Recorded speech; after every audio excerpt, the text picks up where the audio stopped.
오늘 주시는 하나님 말씀 사도행전 5장 40절로 42절 말씀입니다. 우리 한 목소리로 세 절의 말씀이기 때문에 우리 한번 같이 받들어 읽습니다. 시작. 그들이 옳게 여겨 사도들을 불러들여 채찍질하며 예수의 이름으로 말하는 것을 금하고 놓으니 사도들은 그 이름을 위하여 능욕받는 일에 합당한 자로 여기심을 기뻐하면서 공회 앞을 떠나니라. 그들이 날마다 성전에 있든지 집에 있든지 예수는 그리스도라고 가르치기와 전도하기를 그치지 아니하니라. 아멘. 아멘. 고난받아도 기뻐하는 이유, 고난받아도 기뻐하는 이유라고 하는 제목으로 하나님 말씀을 나누기 원합니다. 저를 보시고 우리 사랑하는 준하기도 앞에 의자에 앉아서 목사님 보고 예배하면 좋겠네. 사도들을 통해서 놀라운 기적과 사건들이 일어났습니다. 그래서 예수 믿는 사람들이 점점 늘어나게 되었습니다. 제사장들과 유대인들의 입장에서 볼 때는 가만히 두고 볼 수 없었습니다. 시기와 질투심으로 그래서 사도들을 붙잡아 가두었다가 그들을 이제 놓아주면서 이렇게 합니다. 오늘 40절에 보면 그들이 옳게 여겨 사도들을 불러들여, 그러니까 유대인들과 이 제사장들은 여전히 자기가 옳다고 생각하는 거예요. 자기가 하는 일이 옳다 이렇게 생각을 합니다. 그래서 자기가 옳게 여겨 사도들을 불러들여 채찍질했다. 매를 되었습니다. 그리고 예수의 이름으로 다시는 말하지 말라. 이게 금하고 위협하고 보냈다 하는 말씀입니다. 이들이 예수를 죽인 사람들이잖아요. 그러니까 지금은 그냥 예수의 이름으로 이제 복음 전하지 마라, 전도하지 마라 이렇게 좋게 타이르는 그런 정도가 아니고 살기등등한 위협입니다. 예수를 죽인 자가 예수를 따라다니는 자들을 죽일 수 없겠습니까? 얼마든지 그럴 수 있는 상황입니다. 그리고 예수 전했다는 이유 때문에 사도들을 채찍질하고, 그러니까 온몸에 매를 맞아서 상처투성이겠죠. 얼마나 힘들겠습니까? 그리고 예수의 이름 옛자도 꺼내지 말라 이렇게 금하고 놓았습니다. 보통 이 정도 되면 우리는 낙심하고 힘들어할 수 있지 않습니까? 그런데 놀라운 사도들의 반응을 볼 수 있습니다. 우리 41절은 한 번만 더 같이 한번 받들어 읽겠습니다. 시작. 사도들은 그 이름을 위하여 능욕받는 일에 합당한 자로 여기심을 기뻐하면서 공회 앞을 떠나니라. 저는 사도행전 말씀을, 이 본문의 말씀을 읽다가 기뻐한다는 말이 여기에 들어있는 걸 보고 눈이 번쩍 띄었습니다. 어떻게 이런 상황에서 이들은 기뻐할 수 있을까? 어떻게 기뻐할 수 있을까? 우리는 그냥 아무 일 없고 무탈하고 또 하나님이 날 사랑해 주신 것 같고 가정에 문제 없고 자녀들 잘 자라고 그래서 뭐 기뻐하는 것도 힘든데 그런 상황에서 기뻐하는 것도 우리가 잘 못하는데 우리 성도들이 행복하기를 원한다고 늘 기뻐하셔야 된다고 그래서 주님 안에서 기뻐해야 한다고 이야기하는데 우리는 그 기쁨을 못 누리는데 아니 사도들은 전혀 기뻐할 수 없는 상황에 채찍질로 맞고 위협을 받고 그러는 상황에서도 어떻게 이들은 기뻐할 수 있었을까 하는 것입니다. 그러면서 동시에 마음의 소원이 생깁니다. 우리 사랑하는 성도들도 또 목사인 저도 이 기쁨이 우리에게 있기를 우리가 기도해야겠다. 이 기쁨이 있다면 얼마나 좋을까. 고난받아도 기뻐하는 것. 사도들은요 주님을 위해서 고난받는 사람이 되었다는 것 때문에 너무 기뻐했다는 거예요. 예수님을 위하여 고난받는 사람이 된 것을 즐거워했다는 것입니다. 우리 어떻게 이럴 수 있을까? 한번 우리를 생각해 보면 좋겠습니다. 우리는 어떤가? 우리는요, 이게 교회를 이제 지난 우리 교회가 11년 동안 교회를 섬기셨지 않습니까? 그래서 교회를 섬기다 보면 더 수고하고 더 희생하고 더 헌신하고 더 충성하고 더 헌금하고 하는 분들이 있습니다. 근데 이분들이 어느 순간에는 이 기쁨을 잃어버려서 내가 왜 이렇게 고생해야 되나? 왜 나만 이렇게 힘들어야 되나? 그러면서 어느 순간에 마음이 낙심되어지는 마음을 갖는 경우가 있습니다. 그런데 오늘 이 시간에 오늘 이 말씀을 근거해서 우리 사랑하는 성도들에게 위로와 힘을 더하기를 원합니다. 여러분이 더 수고하고 더 희생하고 더 헌신하고 더 기도하고 더 물질로 충성하시는 분들이라면 그것으로 인하여 기뻐할 수 있기를 축복합니다.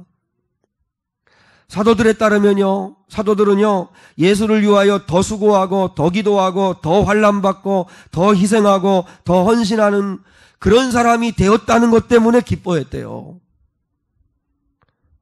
우리에게 이런 기쁨이 있어야 하지 않을까요?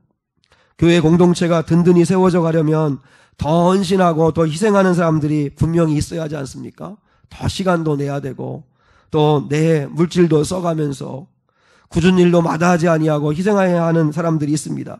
근데 그런 분들이 오히려 마음에 기쁨이 없고 억울해하고 힘들어하고 지쳐한다면 우리는 다시 한번 하나님 앞에 오늘 본문의 말씀을 붙들고 기도해야 한다고 생각합니다. 새벽 기도하시는 분들이 있습니다. 그저 비가 오나 또 눈이 오나 추우나 더우나 늘 새벽을 지키시는 분들 있습니다. 난 오히려 새벽 기도하시는 분들은 영광스러워야 한다고 생각합니다. 많은 사람들 중에 내가 새벽 기도할 수 있는 사람이 되었다는 것에 대해서 감사하고 기뻐해야 합니다. 근데 우리가 기도의 능력을 몰라서 더 자지 못하고 새벽에 나와서 이렇게 피곤한데도 내가 기도해야 되나? 남들은 다 기도를 쉬고 있는데 나는 기도해야 되나? 그래서 그게 힘들어진다면 우리는 영적인 비밀을 모르고 있는 것입니다. 식당 봉사하시고 차량 봉사하시고 교사로 섬기시고 찬양단으로 섬기고 하시는 분들이 있습니다. 또 오후에도 가지도 못하고 주일 아침부터 일찍 와서 오후까지 수고해야 하는 분들이 있습니다. 그러나 저는 이분들이 영광으로 그걸 여길 수 있기를 축복합니다. 사도행전 2장 43절로 47절을 한번 찾아보시겠습니다. 사도행전 2장 43절로 44절, 47절. 이게 어떻게 가능할까 하는 생각이 듭니다.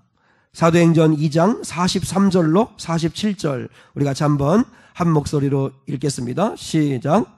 사람마다 두려워하는데 사도들로 말미암아 기사와 표적이 많이 나타나니 믿는 사람이 다 함께 있어 모든 물건을 서로 통용하고 또 재산과 소유를 팔아 각 사람의 필요를 따라 나눠주며 날마다 마음을 같이하여 성전에 모이기를 힘쓰고 집에서 떡을 떼며 기쁨과 순전한 마음으로 음식을 먹고 하나님을 찬미하며 또 온 백성에게 칭송을 받으니 주께서 구원받는 사람을 날마다 더하게 하시니라. 이게 가능할까요? 이게 가능한가? 이게 가능한가 하는 생각이 듭니다. 위협을 받는데 기뻐한대요. 자기의 재산과 소유를 팔아서 다른 사람들의 필요를 따라 나눠주는데 기뻐한대요. 날마다 마음을 같이하여 모이기를 힘쓴대요. 모이면 위험한데도 모여서 예배하고 서로 같이 떡을 떼고 성전에도 모이고 집에도 모이죠. 그러니까 이들은 구역예배, 목장예배를 한 거죠. 집에서 모여 떡을 떼며 기쁨과 순전한 마음으로 음식을 먹고 모이면 위험해요. 발각되면 붙잡혀가요. 그런 상황에서도 기쁨으로 했다는 거예요. 하나님을 찬미하고 거기에 더 나아가 온 믿지 않는 백성들에게도 칭송을 받았대요. 인정을 받았대요. 그래서 주께서 구원받은 사람을 날마다 더하게 하셨다.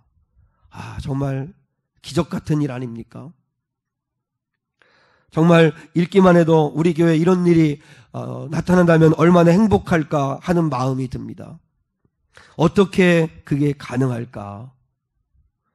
오늘 본문 5장에 있는 사도들이 누렸던 이 기쁨이 이 그리스도인들에게 있는 것입니다.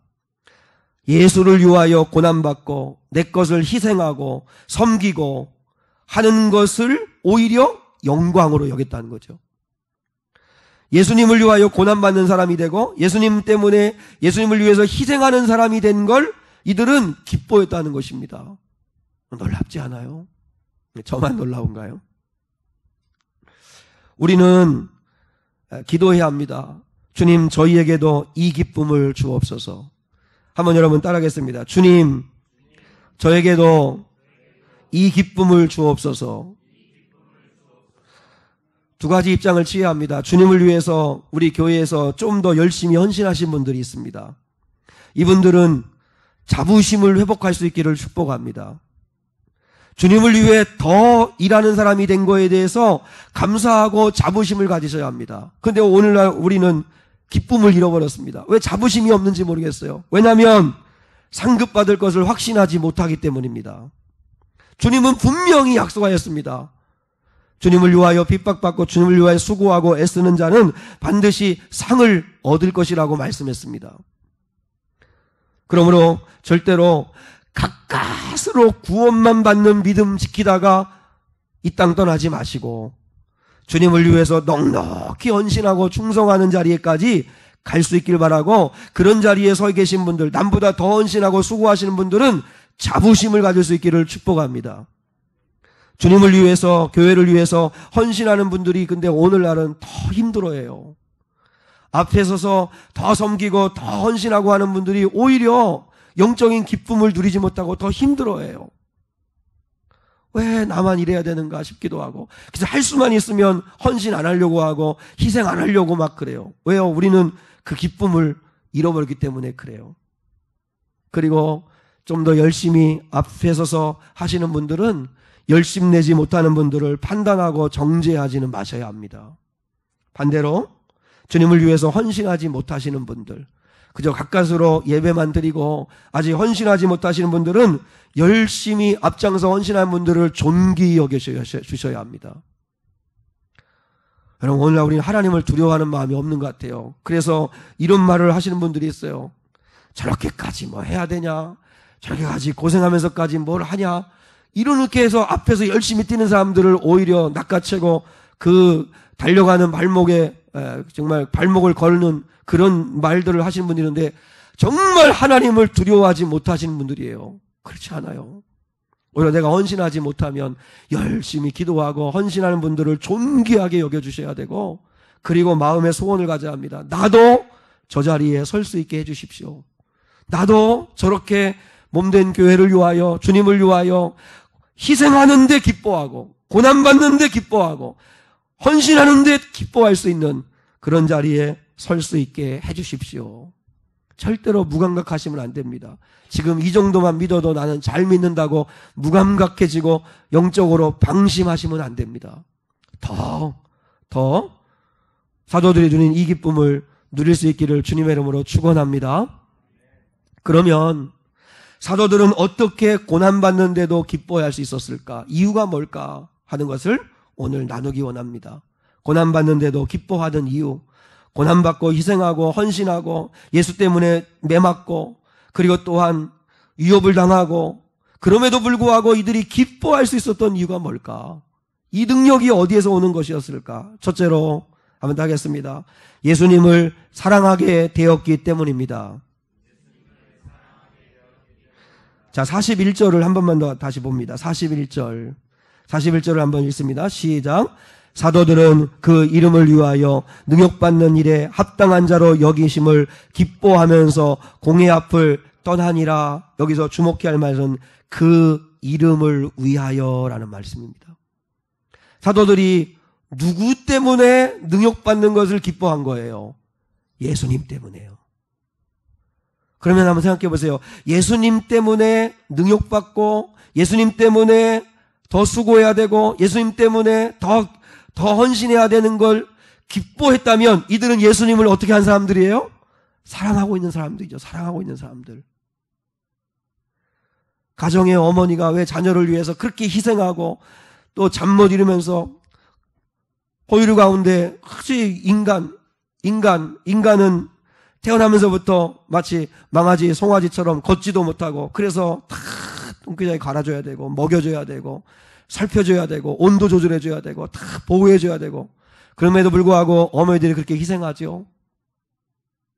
그 자녀인 그 가치가 있기 때문에 자녀를 사랑하니까 그렇게 하죠. 그러면서도 기뻐해요. 아이들이 방긋 하나 웃기만 해도 기뻐하고 옹알이만 해도 기뻐하고 그런 아이가 지금은 원수가 되어 있는 게 문제긴 하지만 모든 사람들은요 가치를 발견하면 고난도 기꺼이 받습니다. 우리 주변에 보세요. 노동 개혁 운동하는 분들이 있습니다. 얼마나 열심히 그 노동개혁을 위해서 정말 머리에 띠를 두르고 그리고 자기들 주장을 펼치고 그 어떤 고난, 어떤 희생도 감수하며 그 일들을 합니다. 그게 가치 있다고 생각하니까 그런 거죠. 어떤 사람은 인권을 위해서 무시받고 그리고 또한 조롱받고 부대접을 받아도 그래도 희생을 다 감수합니다. 어떤 사람은 위기에 처한 사람들을 살리는 일을 위해서는 자기 생명도 내놓습니다. 소방관들, 119 구조대원들, 경찰들 이런 분들 보면 정말 얼마나 수고하는지 몰라요. 고난을 스스로 겪어요. 어떤 사람은 돈 벌기 위해서 우리 특히 가장들 또 아니 뭐 직장생 하신 분들은 간쓸게 다 내놓고 정말 일한 이유가 뭡니까? 가족을 돌보기 위해서 자녀를 정말 잘 건사하기 위해서 그 힘들지만 돈 벌기 위한 목적을 가지고 어떤 모욕도 다 견뎌냅니다. 나름대로요 사람들은요 자기가 사랑하는 걸 위해서 고난도 받고 모욕도 받습니다. 그러면 예수 믿는 사람들은 어떤 사람들입니까? 예수님을 사랑하니까 예수님을 위해서 고난받는 걸 우리도 기뻐해야 되지 않습니까? 근데 우리는 주님을 사랑한다고 하면서 그분이 날 구원하셨다고 하면서 그분의 받은 은혜가 많다고 하면서 그분을 위하여 고난받으면서도 기뻐하지는 않아요. 사도들은요 예수 때문에 고난받는 자가 됐다는 게 너무 기뻤어요. 왜요? 예수님을 사랑하니까. 내가 사랑하는 예수님을 위해서 고난받는 게 너무 기뻤던 거죠. 예수님을 위해서 능욕받고 고난받는 건 아무나 못합니다. 한번 생각해 보세요. 죄 짓는 사람이 예수님을 위해서 능욕받고 고난받을 수 있습니까? 그 사람은 아야 정말 예수 믿는다는 이야기도 하지 말아줬으면 좋겠다 할 만큼 침묵해야 될 사람입니다. 죄 지으면서 욕심껏 살면서 자기밖에 모르면서 그러면서 나는 예수를 위하여 고난받는다 그런 사람은 없습니다. 예수를 사랑하지 않는 사람이 예수님을 위해 고난받을 수 있습니까? 절대 못합니다. 예수님을 사랑하지 않는 사람이 예수님을 위해서 모욕받고 희생하는 거 못합니다. 사랑하니까 할 수 있는 겁니다. 사랑하니까. 그러니까 우리가 기뻐야 할 건 내 안에 사랑이 있다는 걸 가지고 우리는 기뻐해야 합니다. 교회를 위해서 헌신하고 희생할 수 있는 거 사랑하기 때문에 하는 것입니다. 그러면 내 안에 사랑이 있다는 것, 하나님은 사랑이신데 하나님이 내 안에 계셔서 내가 사랑으로 충만하다면 나는 정말 신앙생활을 잘하는 거지요. 마태복음 5장 10절로 12절에서 예수님이 예수를 위하여 나를 위하여 고난받는 자를 위해 이렇게 위로하십니다. 의를 위하여 박해를 받는 자는 복이 있나니 천국이 그들의 것임이라. 나로 말미암아 너희를 욕하고 박해하고 거짓으로 너희를 거슬러 모든 악한 말을 할 때에는 너희에게 복이 있나니 기뻐하고 즐거워하라. 하늘에서 너희의 상이 큼이라. 너희 전에 있던 선지자들도 이와 같이 박해하였느니라. 할렐루야. 물론 오늘날은 예수 믿으면 박해받는 일은 없습니다. 우리가 뭐 감옥에 가고 또 재산 몰수당하고 생명의 위협을 느끼는 박해는 없습니다. 그러나 오늘날도 주님을 사랑하면 우리가 치러야 할 값이 있는데 그건 뭐냐면 이 세상의 유혹을 이기는 것입니다. 달콤한 너무너무나 달콤한 세상의 유혹을 절제하고 이기고 그리고 주님을 위해 기꺼이 희생을 치르는 것입니다. 고난이 좋은 사람은 아무도 없습니다. 그럼에도 불구하고 내가 사랑하는 주님, 내가 너무나 사랑하는 주님, 날 구원하신 주님, 그 주님을 사랑한다면 사도들처럼 기꺼이 고난받아도 기뻐하고 즐거워할 수 있는 줄 믿습니다. 두 번째, 사도들이 고난을 받아도 기뻐할 수 있는 이유는 따라하겠습니다. 다락방의 능력을 경험했습니다. 사도들에게 보면 두 가지 방이 있습니다. 성경에 보면 예수 믿는 사람들은 항상 두 가지 방이 있어야 된다고 이야기하는데 하나는 다락방이고 하나는 골방입니다. 골방은 개인적으로 하나님과 1대1로 아무에게도 방해받지 아니하고 하나님과 나와 단둘만의 시간을 깊이 갖는 골방이 반드시 있어야 합니다. 골방의 능력에서 힘이 나오는 것입니다. 그리고 또 하나는 다락방입니다. 다락방은 오늘날 말하면 성도들이 함께 모이는 교회요. 그리고 함께 모이는 예배 시간이요. 그리고 함께 모여서 같이 기도하고 같이 교제하고 같이 사랑을 나누는 방입니다. 사도들은요, 예수님이 십자가에 돌아가시기 전에 내가 마지막 너희와 함께 만찬을 즐길 유월절을 보낼 방을 예비하라고 해서 마가의 다락방을 준비합니다. 그리고 난 다음에 예수님이 이제 십자가 달려 죽으시고 그리고 또한 부활하셨다가 승천하시고 난 다음에도 제 아들은 계속해서 마가의 다락방에 모여 있었습니다. 120명의 성도들이 오순절날 성령 임할 때도 마가의 다락방에 모여서 기도했고, 또 그 이후에도 계속 주님의 떡을 떼셨던 것, 주님과 정을 나눴던 것, 추억이 담겨있는 다락방에 모여가지고 그래서 계속 기도합니다. 유업을 당할 때마다 다락방에 모여서 문 걸어 잠궈놓고 또 같이 기도합니다. 로데라고 하는 젊은 아이를 밖에다가 보초병으로 세워놓고 유대인들이 잡으러 올까 싶어서 다락방에 문을 걸어 잠그고 또 기도합니다. 이들은 다락방에 열심히 모였습니다. 그리고 골방에서 또 믿음을 지키기 위해 기도하고, 우리 상한 성도들에게 두 방이 있으면 좋겠습니다. 괜히 뭐 소주방이니 무슨 뭐 이런 그런 방에 자꾸 가려고 하지 말고 노래방 이런 데 그 가는 거 별로 좋지 않아요. 그죠? 근데 다락방, 골방은 여러분이 사랑하면 좋겠어요. 제가 금요 성령 집회 시간에 말씀을 나눴습니다. 사무엘상 12장 23절에 보면 사무엘이여 은퇴하면서 나는 너희를 위하여 기도하기를 쉬는 죄를 여호와 앞에서 범하지 않겠다라고 약속을 합니다. 그러니까 우리 은퇴 권사님들 또 나이 연세 많으신 권사님들 정말 불철주야 하나님 아버지 앞에 다락방에 나와서 또 예배당 나와서 기도하는 일에 힘써야 합니다. 마지막까지 직무는 우리가 은퇴해도 기도하는 건 절대 은퇴하면 안 되니까. 사무엘은요, 나는 기도하기를 쉬는 죄를 범하지 않겠다. 그래서 죄라고 하는 말을 히브리어를 보니까요, 하마르티아입니다. 뭐냐면 이건 원죄와도 같은 뜻입니다. 하나님의 말씀을 범하여 불순종한 죄와도 같은 뜻입니다. 우리는요, 교회 다니는 사람이 음란한 행동을 하면 큰 죄로 여깁니다. 교회 다니는 사람이 점집에 갔었다 그러면 큰 죄로 여깁니다. 교회 다니는 사람이 도박을 했다 그러면 큰 죄로 여깁니다. 마찬가지 똑같이 기도를 쉬는 것도 하마르티아 같은 죄라고 이야기하고 있다는 것입니다. 근데 우리는요, 기도를 쉬는 것은 죄라고 생각하지 않습니다. 성경은 분명히 음란하는 죄, 점치고 도박하고 살인하고 하는 죄도 죄이듯이 기도를 쉬는 것도 죄라고 말씀하고 있다는 거예요. 우리가 그걸 인정해야 돼요. 근데 우리는 거룩한 것을 행하지 않는 건 죄가 아니라고 생각해요. 전도하지 않는 거. 하나님 예수님께서 마지막 유언 마태복음 28장에서 너희는 때를 얻든지 못 얻든지, 마가복음에서는 복음을 전해라, 마태복음에서는 너희는 가서 모든 족속으로 제자를 삼아라, 분명히 말씀했는데 안 하는 건, 그건 하면 좋지만 못해도 할 수 없지, 이렇게 생각하는 것 같아요. 기도도 마찬가지고. 왜 우리가 기도를 쉬면 죄인지 아세요? 그 자체가 이미 불순종하기 때문이에요. 기도하라고 하는 건요, 신구약 성경을 통틀어서 수백 번이 나옵니다. 성경에요. 하나님도 예수님도 성령도 계속 성도들에게 기도하라고 말씀하십니다. 근데 우리가 기도를 쉰다는 건 이미 하나님의 말씀에 불순종하고 있다는 것입니다. 그게 죄입니다. 아담과 하와가 넘어진 건 뭐예요? 불순종이에요. 하나님이 하라는 걸 하지 않은 거예요. 하지 말라는 걸 해버린 거예요. 근데 우리도 그러고 있지 않아요? 하나님이 하라는 건 하지 않고 하지 말라는 건 하고 있고, 그게 죄예요, 죄.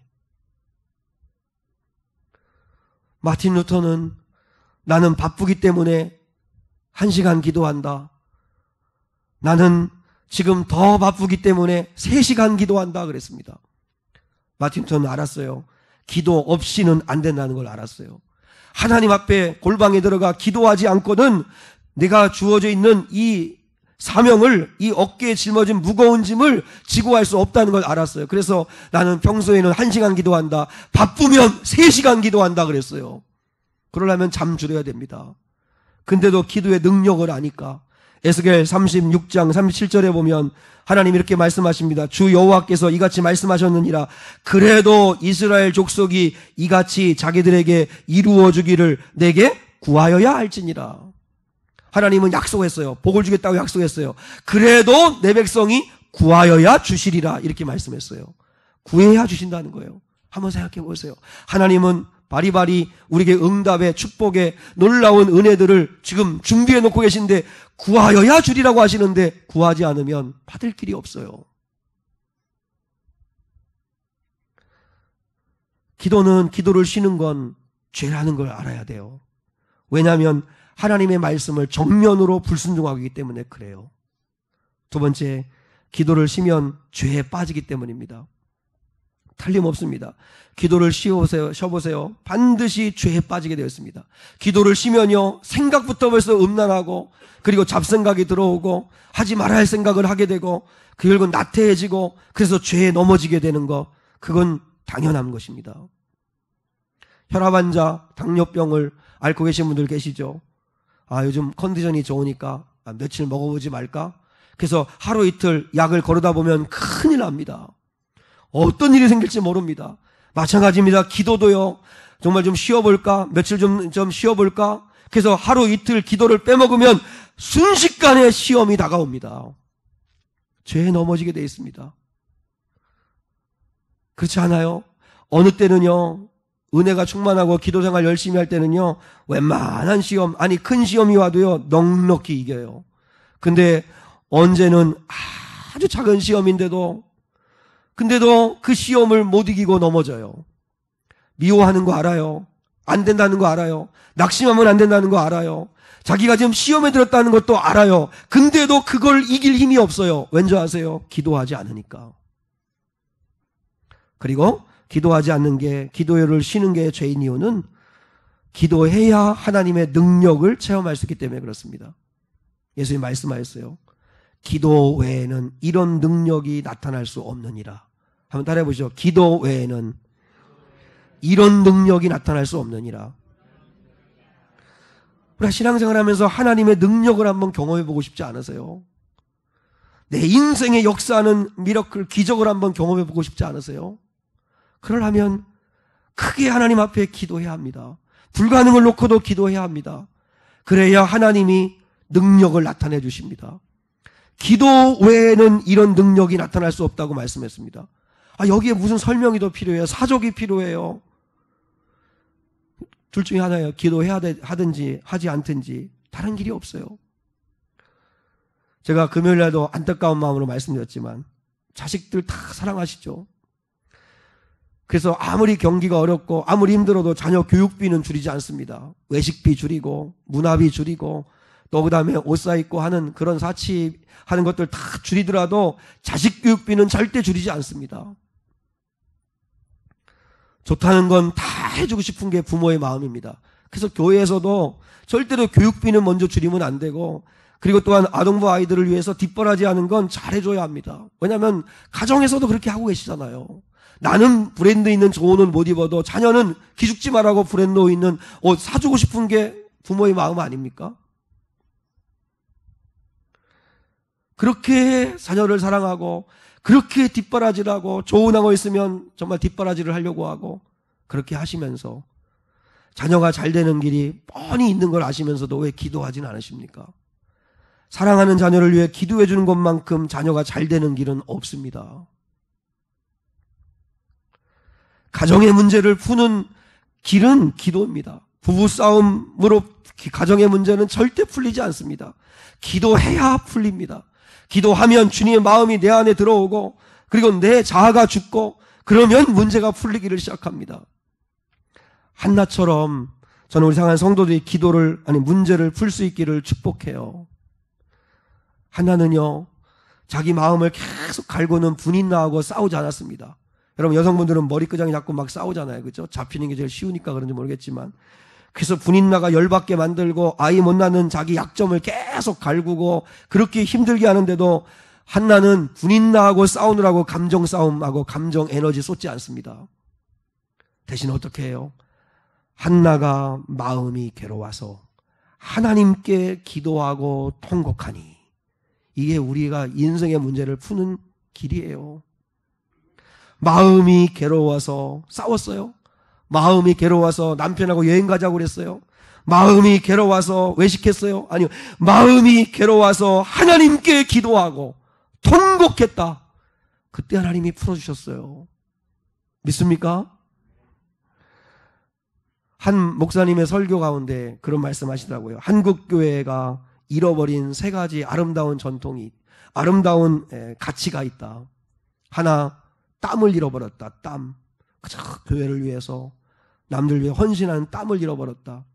토요일마다 제가 어제 설교 준비하다가 3시에 전도하러 나가시는 분들, 이렇게 4층 그 복도에서 이렇게 내려다보는데, 한쪽은 쓰레기 주우면서 미래교회 조끼 입고, 한쪽엔 그 쓰레기 주우면서, 한쪽에서는 주보 또 선물 나눠주면서 전도하시는 분들, 그분들께 가시는 걸 보는데 눈물이 핑 돌더라고요. 그 뜨거운 태양이 막 내려지는, 요즘은 선선하다고 하지만 그래도 낮에 더운 그 시간에 그래도 순종하는 마음으로 주의 일 증거하겠다고 땀 흘리는 그분들 생각하니까 감사하고 막 눈물이 핑 돌더라고요. 그래서 축복 기도가 되더라고요. 저도 함께 할까 하는 마음을 갖다가 그런 마음을 주님이 주신 것 같아요. 많은 교인들 생각해서 더 기도하고 설교 준비에도 심혈을 기울여라. 어제 같은 때는 3편의 설교를 주일 1부, 2부, 오후 예배 3편주 설교를 동시에 준비하다 보니까 좀 힘들더라고요. 그래서 그거에 더 집중하는 게 귀하지 하는 마음에서 함께 하지 못했지만 너무너무나 그분들의 뒷모습이 귀하고 축복이 되더라고요. 땀이 점점 없어져 가요. 우리 땀 흘리기 싫어해요. 예전에 미국 교회에서 12월 25일이 주일이었대요. 성탄절이 주일이었는데 8,000명이 모이는 교회인데 광고를 했대요. 이번 주일은 성탄절인 관계로 주일 예배를 드리지 않습니다. 그렇게 광고가 나왔대요. 왜 그런가? 도대체 세상에 어떻게 이렇게 할 수 있는가? 우리 같으면 상상도 안 되는 일인데 알아보니까 8,000명이 교회에 모이려면 500명의 헌신자가 필요하대요. 500명의. 근데 성탄절이라서 너도 나도 가족과 함께 놀러 가기 때문에 500명의 헌신자를 모을 수가 없기 때문에 주일 예배를 못 드린다고 그랬대요. 오늘날에는요, 교회들이요, 다 용역을 줘요. 교회 청소도 용역을 주고, 보안도 다, 교회를 지키는 것도 다 보안업체에 맡기고, 요즘에 교회는 이제 땀 흘리려고 하는 성도가 없어져요. 땀을 흘리려고 하지 않아요. 그리고 두 번째는 눈물. 눈물이 없어요. 눈물은 뭐예요? 기도예요. 한나처럼. 눈물로 기도하는 게 없어요. 우리 예전에 저희 어머니들 세대, 할머니 세대 때 그 순수한 믿음을 가진 분들, 아무것도 배우지 못하는 그분들은 주님 앞에 나오기만 하면 울었어요. 근데 그 울음은 슬픈 울음이 아니에요. 오늘날에는요, 눈물은 거두고, 그리고 또한 교회가 다요, 기뻐하십시오, 웃으십시오, 스마일 운동하고 행복해야 됩니다. 그러다 보니까 눈물이 없어요. 눈물로 하나님 아버지 앞에 쏟아놓는 기도가 있고 난 뒤에 기쁜 거지. 눈물도 없고 고민도 없는 가운데 그저 기뻐하고 행복해하고, 그래서 마치 교회가 다 강단이 개콘처럼 되면 안 되지 않습니까? 무엇보다 하나님 아버지 앞에 골방에서의 통곡이 있어야 합니다. 내 영혼을 위해서, 자녀를 위해서, 자식들을 위해서, 교회를 위해서 눈물이 회복돼야 되고, 그리고 그건 순교적 신앙이죠. 너희들이 정말 나를 사랑한다면 네 부모도, 네 자녀들도 나보다 더 사랑하면 안 된다. 네 집안 식구가 원수니라는 이 주님의 말씀을 우리가 이해할 수 있어야 합니다. 진짜 가족을 원수처럼 대하라는 게 아니라 우리가 어느 순간에 주님보다 더 사랑하는 게 너무 많아졌다는 거죠. 그러면 안 된다는 거죠. 너무너무나 사랑하니까 기도해주고 사랑해주는 거지만, 우리가 오직 마음을 다하여 사랑할 분은 주님이시죠. 믿습니까? 주님을 사랑하기에 가족들을 섬기고 사랑하고 돌봐주고 기도해주는 거지. 근데 어느 순간에 우리는 그 희생, 그 순교적인 다 없어졌다는 거죠. 정말 맞는 것 같아요. 하나님 아버지 앞에 우리는 눈물 회복해야 합니다. 마지막 하나, 사도들이 예수를 위하여 고난받으면서도 기뻐할 수 있었던 이유 따라하겠습니다. 내세에 대한 확신 때문입니다. 주님이 가셨잖아요. 주님이 승천하시는 걸 봤잖아요. 그 갈릴리에서 감람산에서 주님이 올라가신 걸 보고 주님이 올라가실 때 이렇게 말씀했어요. 내가 다시 와서 너희를 나 있는 곳으로 데려가겠다. 그리고 내가 가서 성령을 보낼 테니까 흩어지지 말고 그분이 오실 때까지 기다려라. 그러니까 제 아들의 마음에는 아주 자연스럽게 종말신앙이 형성됐어요. 주님이 있는 곳에 가고 싶다. 주님이 우리를 위해 준비하고 계신다. 주님은 다시 오신다. 마라나타. 이 신앙이 아주 자연스러운 삶의 일부였어요. 근데 2000년이 지나고 나니까 그러면 여러분 생각해야 돼요. 아, 주님 안 오시나 보다 이렇게 생각하면 안 되고 주님 오실 날이 더 가까이 왔다 이렇게 생각하셔야 돼요. 근데 우리는 내가 생명이 끝남으로 종말 맞이하든지 주님이 오시든지 둘 중 하나이지만 근데 우리에게는 이 내세에 대한 확신이 없어요. 그러니까 그냥 이 땅에 묻혀 살아가요. 무라카미 하루키라고 하는 사람이 쓴 수필 가운데 나온 말이 우리가 지금 요즘 회자되어지고 유행되어지는 소확행이라는 말이 있습니다. 그 말이 무슨 뜻이죠? 소소하지만 확실한 행복을 누리라 하는 말의 줄임말입니다. 소확행. 그러니까 작은 행복이라도 마음껏 누려라 라고 하는 이야기입니다. 근데 여러분 이 말이 왜 원자십니까? 일본의 문화가 우리나라에 고대로 들어옵니다. 왜 일본에서 이 말을 무라카미 하루키라고 하는 사람이 수필에서 쓰게 되었고 그리고 그 말이 회자가 되었냐면요. 큰 꿈을 꿀 수 없는 시대가 되었기 때문에 작은 행복이라도 마음껏 누려라라고 하는 위안으로 준 말이었습니다. 무슨 말이에요? 오늘날엔 정말 포기할 게 많은 시대예요. 여러분도 아시지만 계속 서울 집값이 올라간다고 하죠. 어제 뉴스에 보니까 서울 평균 집값이 7억 5천이더라고요. 서울 평균 집값이요. 그러니까 뭐 10억 넘는 집들이 뭐 수두룩한 거죠. 서울을 안 사시니까 뭐 그렇긴 하지만 전세가 4억 3천이 평균 값이랍니다. 그럼 청주에서는 여러분 잘하면 두 채도 살 수 있는 돈 아니에요. 4억이면. 근데 평균 전세값이 4억 3천이니 어떻게 살겠어요? 근데 한 젊은이가 인터뷰를 했어요. 월급 200만 원 받는데요. 인턴 지나가지고 가까스로 이제 월급 200만 원 받는데 원룸에서 사는데요. 원룸비가 70만 원이래요. 그러니까 젊은 놈이 이렇게 비싼 데 사냐 그러는데 방 구할 수가 없다네. 방을 구할 수가 없대요. 그래서 어쩔 수 없이 울며 겨자 먹기식으로 그 70만 원 되는 그 원룸에 들어가서 직장생활 하는데 그러면 200만 원 월급 받아가지고 70만 원 반값 내고 나면 또 적은 사람들은 30만 원, 40만 원, 50만 원이 반값 내고 나면 무슨 집을 마련하고 무슨 결혼을 하고 뭘 하겠냐 이거예요. 다 포기하겠다는 거예요. 그러니까 그런 사람들에게 위로주는 게 뭐예요? 소확행이에요. 작은 행복을 누려라. 그러니까 여행을 가고 지금 즐겨라. 지금 막 누려라 라고 이야기하는 자조적인 슬픈 이야기예요. 큰 꿈을 꿀 수 없는 시대니까 작은 거라도 누리라는 거예요. 너무 불행하게 살지 말고 즐기라는 거예요. 지금 내일 걱정하지 말고 즐기라는 거예요. 이런 현실을 살아가는 사람들에게 내세에 대한 이야기가 얼마나 메리트가 있을까요? 무슨 설득력이 있을까요? 사탄은 점점 더 교묘하게 이렇게 복음을 가로막고 있습니다.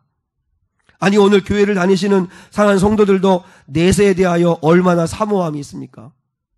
내세가 없는 사람들이 추구하는 삶이 지금입니다. 소확행입니다. 지금 여기에서 즐기다 가는 거라. 하고 싶은 대로 하며 살다 가는 거다. 그래서 온갖 죄악들이 난무합니다. 한번 여러분의 사랑하는 세상을 바라보세요. 세상의 죄악이 난무합니다. 성에 대한 윤리도 다 무너졌지요. 사랑하면 얼마든지 섹스할 수 있다, 즐길 수 있다, 마음껏 즐겨야 된다 라고 하는 게 오늘날의 시대입니다. 이와 같은 시대에 사도들이 선포한 것입니다. 이 땅이 전부가 아니다. 주님이 계신 곳이 계시다. 주님 나라에 우리도 가야 된다. 주님 앞에 서는 날 심판받지 아니하도록 지옥까지 않도록 지금부터 깨어 준비해야 된다. 그게 사도들의 메시지였습니다. 그러니까 사도들은 그걸 확실히 믿으니까 주님을 위해 재산을 팔아도 기쁜 거예요. 왜요? 주님 앞에 가면 그게 상급이니까. 주님을 위하여 희생하고 고난받는 게 좋은 거예요. 왜요? 주님 앞에 가면 상이니까. 보세요. 42절에 그들이 날마다 성전에 있든지 집에 있든지 예수는 그리스도라고 가르치기와 전도하기를 그치지 않으니라. 왜 전도해요? 지옥 가지 말라고. 천국이 있다고. 예수님도 이 땅에 오셔가지고 첫 마디 말씀이 뭐예요? 회개하라, 천국이 가까이 왔느니라. 내가 너에게 천국 주겠다고 오신 거 아니에요? 예, 물론 천국은 마음의 천국이 먼저 이루어져야 합니다. 그래서 주 예수 모신 곳이 그 어디나 하늘나라 되어야 합니다. 마음으로 누리는 평안과 기쁨의 천국 누려야 합니다. 근데 그게 결코 전부가 아닙니다. 내세에 우리가 가야 할 영원한 하나님의 나라 천국이 분명히 있다는 사실을 믿을 수 있기를 축복합니다. 주님을 믿으신다면 반드시 갈 천국이 있다는 걸 믿으셔야 합니다. 주님은 소원이 있다면 지옥에는 제발 오지 말라는 것입니다.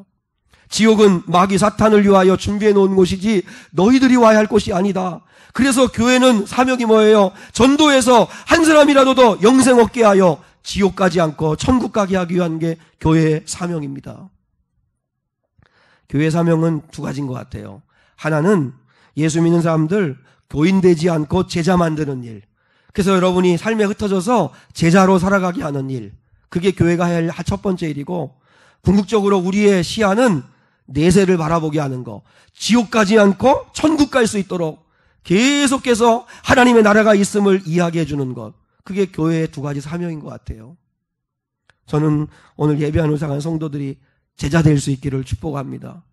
그리고 정말 내세가 있다는 사실을 믿고 지금 예수 때문에 고난받고 예수 믿어서 희생하고 손해보는 것도, 근데 오히려 그것이 기쁨이 될 수 있는 눈이 열릴 수 있기를 축복합니다. 예전에요, 전도할 때는 무식했지만 정말 옳았어요. 이거였어요. 딱 8마디. 예수천당 불신지옥. 근데 저도 예전에 서울 살 때 넋 놓고 전철 타고 이렇게 가는데 갑자기 옆구리를 쿡 찌르면서 그러면서 뱀장수 목소리처럼 예수천당 불신지옥 이렇게 하고 나면 좀 기분 나쁘더라고요. 근데 방법이 좀 무식했지 잘못됐어요. 그런데 내용은 진리예요. 결국 궁극적인 끝은 예수천당 불신지옥이에요. 근데 방법론이 틀렸어요. 너무 무례하게 했고 너무 예의 없이 했고 그랬어요. 그러나 이 복음만큼은 우리가 붙들어야 합니다. 무식한 것 같고 원론적인 것 같고 이런 정말로 21세기 시대에 이게 맞는 말일까 할 수 있는지 모르겠지만 예수천당 불신지옥, 이게 진리입니다. 미국 상원의 채플 목사였던 리처드 헬버슨 목사님이 이렇게 얘기했습니다. 교회가, 기독교가 그리스도로 들어가서 철학이 되었고, 그러니까 타락한 걸 이야기하는 거예요. 그리스도로 가서 철학이 되었고 로마로 가서는 제도가 되었다. 그리고 그 다음 기독교가 유럽으로 가서 문화가 되었고, 유럽에 가보세요. 다 기독교 문화예요. 근데 예수는 없어요. 생명은 없어요. 천국에 대한 소망 없어요. 그냥 유럽은 기독교 문화가 된 거예요. 문화. 그리고 마침내 미국으로 왔을 때 교회는 기업이 되었다. 그리고 대형교회 세습을 비판했던 코바디스라는 영화를 만든 김재환 감독은 이렇게 덧붙였습니다. 그 기독교가 한국으로 와서는 대기업이 되었다. 예, 교회가요, 예전에 가난할 때는 복음이 있었어요. 생명이 있었어요. 피가 있었어요. 땀이 있었고 눈물이 있었어요. 근데 지금은 교회가 대기업이 되어서 부자가 되고 나니까 정말 생명은 없어지고, 그리고 자기의 기득권을 지키기 위한 싸움만 하고 있다는 거죠. 교회가 타락했다는 뜻이겠죠. 세상에서 잘 사는 것을 목적으로 삼게 되었다는 거예요. 교회도. 교회가 이 지경이 되었으니까 교회 안에 있는 우리도 신앙의 목표는 늘 잘 먹고 잘 사는 거. 예, 그게 필요하지만, 그러나 교회는 여러분이 제자로 살아가시라고. 여러분 가정에서 직장에서 힘들게 계시지만 그냥 교인으로 숨어 지내지 마시고 제자로 살아가시라고. 그리고 지옥에는 가지 말아야 되지 않느냐고. 천국이 있음을 믿고 우리 살자고 하는 것이 오늘날 교회가 되어야 되지 않습니까? 교회가 좀 약하면 어떻고 사람이 좀 적게 모이면 어떻습니까? 그러나 여러분 여기에 모여있는 한 분 한 분이 제자가 되고 예수를 믿음으로 말미암아 지옥까지 아니고 천국에 가실 수만 있다면 그것으로 감사할 수 있죠. 내세에 대한 확신 꼭 가질 수 있기를 축복합니다. 말씀의 결론입니다. 예수를 바로 믿기에 어려움을 겪는 분들이 있으십니까? 영광의 길을 가고 있다는 사실을 믿을 수 있기를 축복합니다. 예수 때문에 교회를 사랑해서 더 희생하시고 더 수고하시고 더 기도하시고 더 헌금하시고 더 애쓰시는 분들, 하나님의 상급이 있음을 믿으시고 절대로 낙심하지 않기를 축복합니다. 그렇지 못하신 분들은 소망을 가지십시오. 나도 주님을 위하여 희생하고 헌신하는 것이 기쁨이 될 수 있는 신앙의 단계까지 오르게 해주십시오. 그래서 그 제자들이 누렸던 이 기쁨을 나도 누릴 수 있게 해주십시오. 그리고 하나님 아버지 앞에 서는 그 영광스러운 그날이 되었을 때 많은 상급이 있는 인생이 될 수 있게 해 주십시오. 기도하시는 저와 여러분이 될 수 있기를 주님의 이름으로 축복합니다.